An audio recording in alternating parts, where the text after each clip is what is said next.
This is the Mistress Carrie Situation Report for March 15th, 2021. Your daily entertainment headlines, industry info, and everything rock. Sponsored by the Maine Hair Lounge, 393 Worcester Road in Framingham. If you want rockin' hair, log on to mainhairlounge.com. Well, the first anniversary of Cocktails in the War Room wasn't the only thing that happened last night. The Grammys were handed out last night. Beyonce became the most awarded woman in Grammy history, winning her 28th Grammy, passing Alison Krauss. Body Count won Best Metal Performance for their song Bum Rush. Best Rock Album went to The New Abnormal by The Strokes. Best Rock Song went to Stay High from Alabama Shake singer Brittany Howard. And Best Rock Performance was won by Fiona Apple, who also won Best Alternative Album. What had to have been the lowest moment of the night, even though they've had months to prepare for it, the tribute to Eddie Van Halen was nothing more than a spotlight on his famous guitar and archival footage of him shredding on stage. Come on, Grammys, get it together. The Black Deer Festival in England has announced that Van Morrison, Frank Turner, Saving Grace featuring Robert Plant, and Susie Dean are going to headline this year's event, which is set to take place in Kent the weekend of June 25th through the 27th.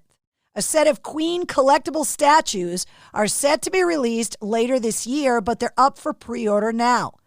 The limited edition statues of Freddie Mercury, Brian May, Roger Taylor, and John Deacon are currently in production by Knuckle Bonds. The handcrafted pieces are modeled after the band from their 1981 concert in Montreal. They are officially licensed and approved by the band, and each statue is hand-painted and numbered and comes with a certificate of authenticity, and they are limited to 3,000. Yo-Yo Ma received his second dose of the COVID-19 vaccine at the Fieldhouse Clinic at the Berkshire Community College in Massachusetts on Saturday. And afterwards, he treated healthcare workers and individuals waiting in the observation area to a surprise concert. According to the Berkshire Eagle, the famed cellist, quote, wanted to give something back. So during the 15-minute observation period following his inoculation, he took out his instrument and played a brief set. In a new interview with Eddie Trunk, Bill Ward from Black Sabbath revealed that he no longer, quote, has the chops to drive the band on stage. The full quote was, quote, well, I'm not done with Black Sabbath's legacy. I haven't been done. I was made done, and I'm not done. So the others might be done, but I'm not done. But being realistic about that, as far as touring with Black Sabbath, I don't have the chops.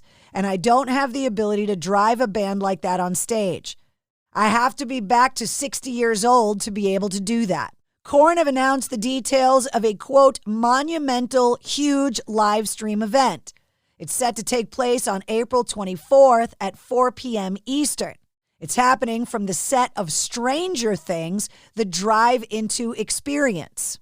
Jonathan Davis said, quote, we hope you take part in this experience with us. And though it's not the same as performing live with you there, we still want to bring some great music and have a fun show. Former Van Halen bassist Michael Anthony has shared his openness of reconnecting live with David Lee Roth, saying, quote, I've got no beef with any of the guys about any of that stuff. And at this point in the career and in my life, I'm like, hey, I'll play it all. I'm sure if it came up and it was the right situation, let it happen. Pearl Jam frontman Eddie Vedder is appearing on Leslie Jordan's debut album called Company's Comin', which is set for release on April 2nd.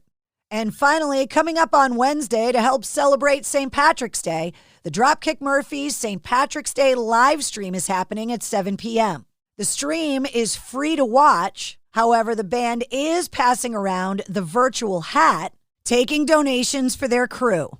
And that's your sit rep. For more details on all of the stories, click the links in the show notes of this podcast. And don't forget to hit subscribe so you don't miss anything. New full-length episodes every Wednesday. Episode 40 featuring Jonathan McHugh, director of Long Live Rock, is available now.